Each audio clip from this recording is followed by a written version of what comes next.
नमस्कार दोस्तों, आज की इस वीडियो में हम बात करने वाले हैं टाइफॉइड बुखार के बारे में। दोस्तों, टाइफॉइड बुखार जो है वो साल्मोनेला टाइफी बैक्टीरिया से संक्रमित भोजन या फिर पानी के सेवन से होता है या इस बैक्टीरिया से ग्रस्त व्यक्ति के निकटतम संपर्क से। टाइफॉइड के संकेत और लक्षणों में आमतौर पर तेज बुखार, सिरदर्द, पेट में दर्द और कब्ज या फिर दस्त शामिल हैं। टाइफॉइड बुखार से ग्रस्त अधिकांश लोग एंटीबायोटिक उपचार शुरू करने के कुछ दिनों के भीतर बेहतर महसूस करने लगते हैं। हालांकि उनमें से एक छोटी संख्या की टाइफॉइड की जटिलताओं से मृत्यु हो सकती है। टाइफॉइड बुखार के टीके उपलब्ध हैं, लेकिन वे 100% प्रभावी नहीं हैं। औद्योगिक देशों में टाइफॉइड बुखार बहुत कम होता है, लेकिन यह आज भी विकासशील देशों में विशेष रूप से बच्चों के लिए एक गंभीर स्वास्थ्य खतरा बना हुआ है। और भारत में टाइफॉइड काफ़ी आम है, जहां इसे मोती जरा और मियादी बुखार यानी कि आंत्र ज्वर के नाम से भी जाना जाता है। दोस्तों, बात करें इसके लक्षणों की, तो इसके लक्षण जो वो धीरे धीरे विकसित होते हैं और संक्रमण होने के लगभग 1 से 3 सप्ताह के बाद। अगर इसके शुरुआती लक्षण की बात करें तो एक बार आपको संकेत और लक्षण दिखाई देने के बाद आपको कुछ अनुभव होने की संभावना है, जैसे कि बुखार।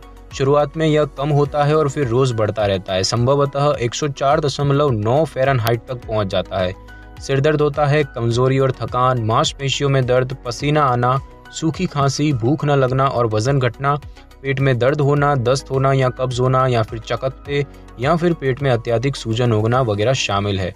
अगर हम बात करें कि टाइफॉइड के बाद के क्या लक्षण हैं, तो यदि टाइफॉइड का इलाज ना किया जाए तो कुछ और भी लक्षण हो सकते हैं, जैसे कि प्रलाप हो जाते हैं। साथ ही साथ टाइफॉइड स्टेट यानी कि टाइफॉइड अवस्था में चले जाना, यानी कि गतिहीन, बेहद अधिक थकान और आधी खुली आंखों के साथ लेटे रहना। इसके अलावा घातक जटिलताएं अक्सर इस समय विकसित होती है। कुछ लोगों में बुखार के कम होने के 2 सप्ताह बाद तक लक्षण जो है वो लौट सकते हैं। तो बात करते हैं कि टाइफॉइड कैसे फैलता है। तो टाइफॉइड का जीवाणु मनुष्यों के आंतों और रक्त प्रवाह में रहता है और यह एक संक्रमित व्यक्ति के मल के सीधे संपर्क में आने से मनुष्यों में फैलता है। यह इन्फेक्शन हमेशा एक मनुष्य से दूसरे मनुष्य को ही होता है और मनुष्य तक किसी भी जानवर से नहीं पहुंचता है। यदि उपचार नहीं किया जाए तो 4 में से 1 इंसान की टाइफॉइड के कारण मौत हो जाती है, और अगर उपचार किया जाए तो 100 मामलों में से 4 से भी कम के लिए टाइफॉइड घातक सिद्ध होगा। साल्मोनेला टाइफी बैक्टीरिया मुंह में प्रवेश करता है और 1 से 3 सप्ताह तक आंत में रहता है और उसके बाद यह आंतों की दीवार से होते हुए खून में चला जाता है। खून के माध्यम से यह अन्य ऊतकों और अंगों में फैल जाता है और आपकी प्रतिरक्षा प्रणाली साल्मोनेला टाइफी से नहीं लड़ सकती, क्योंकि यह बैक्टीरिया आपकी कोशिकाओं में बिना आपकी प्रतिरक्षा प्रणाली से प्रभावित हुए सुरक्षित रह सकता है। और अब बात करते हैं कि टाइफॉइड कैसे होता है, यानी कि क्यों होता है। तो साल्मोनेला टाइफी बैक्टीरिया से संक्रमित व्यक्ति मल त्यागने या फिर पेशाब करने के बाद यदि अपने हाथों को नहीं धोता है और भोजन को उसी हाथ से छूता है तो बैक्टीरिया भोजन में आ जाता है, और अगर वो भोजन कोई दूसरा व्यक्ति खाता है तो वो व्यक्ति भी इसके बैक्टीरिया से संक्रमित हो जाता है। बैक्टीरिया से दूषित शौचालय का प्रयोग करने के बाद अपने हाथों को बिना धोए मुंह को छूने से भी टाइफॉइड फैलता है। यदि संक्रमित व्यक्ति नदी, नाले या फिर पानी आपूर्ति के स्रोत के आसपास मल या मूत्र त्यागते हैं तो वो पानी दूषित हो जाता है और उस पानी में साल्मोनेला टाइफी बैक्टीरिया फैल जाता है, और उसी दूषित पानी को पीना या फिर भोजन को बनाने से पहले उस पानी में धोने से हमारे शरीर में टाइफॉइड का इन्फेक्शन हो जाता है। संक्रमित व्यक्ति के मल या मूत्र द्वारा दूषित जल के स्रोत से समुद्री भोजन यानी कि मछली या फिर अन्य चीजों को खाने से भी टाइफॉइड फैलता है। संक्रमित मानव मल के खाद से उगाई गई सब्जी को कच्चा खाने से या फिर दूषित दूध उत्पादों के सेवन से भी टाइफॉइड फैलता है। साल्मोनेला टाइफी बैक्टीरिया से संक्रमित व्यक्ति के साथ ओरल सेक्स या फिर एनल सेक्स करने से भी टाइफॉइड फैलता है। इलाज किए बिना टाइफॉइड बुखार से बचने वाले 20 व्यक्तियों में से एक व्यक्ति इन्फेक्शन फैलने का कारण बन सकता है, क्योंकि बिना टाइफॉइड के लक्षण के उस व्यक्ति के शरीर में साल्मोनेला टाइफी बैक्टीरिया रहता है और वह अपने मल या फिर मूत्र के माध्यम से इसके इन्फेक्शन को फैला सकता है। दोस्तों, बात करते हैं कि टाइफॉइड होने का जोखिम किन्हें अधिक होता है। यदि आप कुछ श्रेणी में आते हैं तो आपको टाइफॉइड होने का खतरा हो सकता है, जैसे कि यदि आप उन क्षेत्रों में काम करते हैं या यात्रा करते हैं जहां पर टाइफॉइड बुखार स्थानिक होता है, यदि आप साल्मोनेला टाइफी बैक्टीरिया से निपटने वाले सूक्ष्म जीव विज्ञानी के रूप में कार्य कर रहे हैं, या फिर यदि आप किसी व्यक्ति से संपर्क में आ रहे हैं जो संक्रमित है या फिर हाल ही में टाइफॉइड बुखार से संक्रमित हुआ है, या फिर यदि आप सीवेज द्वारा दूषित पानी पी रहे हैं जिसमें कि साल्मोनेला टाइफी हो। दोस्तों इसके बचाव की बात की जाए तो अगर हम बात करें टाइफाइड की वैक्सीन की या टीका या इंजेक्शन की, तो वर्तमान में इसके 3 टीके उपलब्ध है जो कि WHO द्वारा प्रमाणित है। एक है टाइफाइड कॉन्जुगेट वैक्सीन यानी कि TCV। इसे 6 महीने के बच्चों से 45 साल तक के वयस्कों के लिए लाइसेंस प्राप्त है और इसे इंजेक्शन के माध्यम से दिया जाता है। दूसरा है VIPS वैक्सीन। इसे 2 साल और उससे भी अधिक आयु के व्यक्तियों के लिए इसे स्वीकृति दी गई है और इसे भी इंजेक्शन के माध्यम से दिया जाता है। और बात करें TY21A वैक्सीन की, तो इसे 6 साल से अधिक उम्र के लोगों के लिए उचित करार दिया गया है और यह कैप्सूल के रूप में मिलती है। टाइफाइड की तीनों वैक्सीन में से TCV को सभी उम्र के व्यक्तियों के लिए सबसे बेहतर माना जाता है और ऐसा इसीलिए क्योंकि इससे प्रतिरक्षा ज़्यादा मिलती है। छोटे बच्चों में उपयोग के लिए उपयुक्तता अधिक है और यह ज़्यादा समय तक असरदार रहती है। लेकिन टाइफाइड की कोई भी वैक्सीन जो है वो 100% काम नहीं करती है।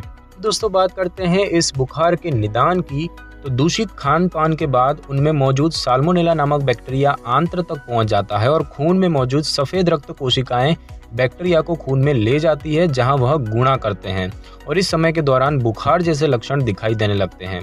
बैक्टीरिया अब पित्त प्रणाली में आ जाता है और यहाँ आकर बहुत अत्यधिक मात्रा में गुणा करते हैं और इसके बाद बैक्टीरिया जो है वो आंत्र मार्ग से होते हुए स्टूल में चले जाते हैं और इसका निदान स्टूल सैंपल के द्वारा किया जाता है।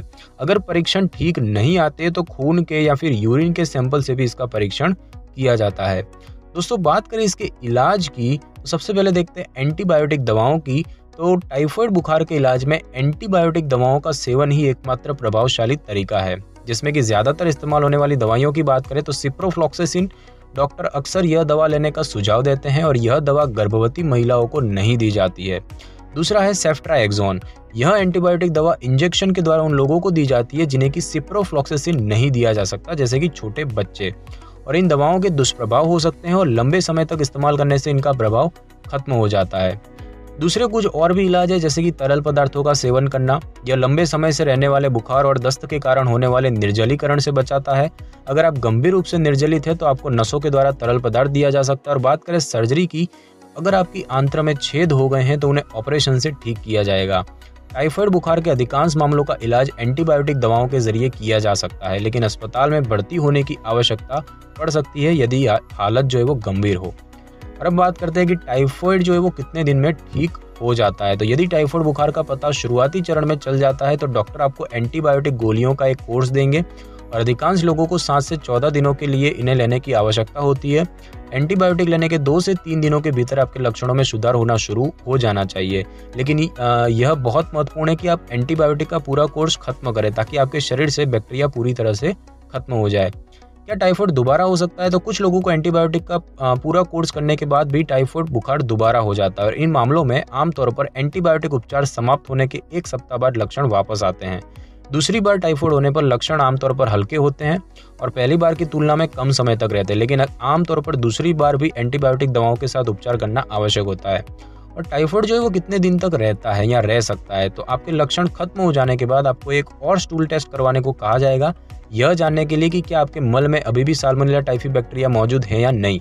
यदि हाँ, तो आप टाइफाइड इन्फेक्शन फैला सकते हैं। जीवाणुओं को शरीर से खत्म करने के लिए आपको एंटीबायोटिक दवाओं का एक और 28 दिवसीय कोर्स करने की आवश्यकता हो सकती है।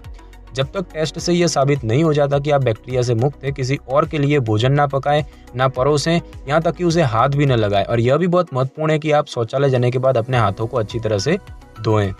तो बात करें इसके नुकसान की, तो टाइफाइड बुखार की सबसे गंभीर जटिलता है आंतों में खून बहना या आंतों में छेद होना। बीमारी के तीसरे हफ्ते में विकसित हो सकता है और छेद जो है वो छोटी या बड़ी आंत्र में हो सकते हैं, जिनसे कि आंतों में मौजूद सामग्री पेट की अंदरूनी खोल में चली जाती है और इसकी वजह से गंभीर पेट दर्द, मतली, उल्टी और खून में इन्फेक्शन यानी कि सेप्सिस जैसे गंभीर लक्षण दिखाई देते हैं और इस जानलेवा स्थिति के लिए तुरंत इलाज की आवश्यकता होती है।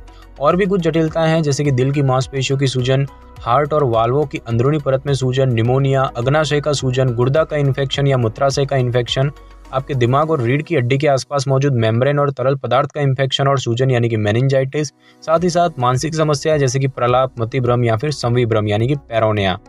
शीघ्र उपचार के साथ औद्योगिक देशों में लगभग सभी लोग टाइफाइड बुखार से उबर सकते हैं। उपचार के बिना कुछ लोग बीमारी की जटिलताओं से बच नहीं पाते हैं। तो दोस्तों इस वीडियो में बस इतना ही। अगर आपको मेरी ये वीडियो अच्छी लगी हो तो वीडियो को लाइक और शेयर करें और कमेंट करना बिल्कुल भी ना भूलें। और अगर आप हमारे चैनल पर नए तो चैनल को करें सब्सक्राइब और बेल आइकन के बटन को कर ले क्लिक, ताकि मेरी नई वीडियो की नोटिफिकेशन सबसे पहले आपको मिल सके। Thanks for your time.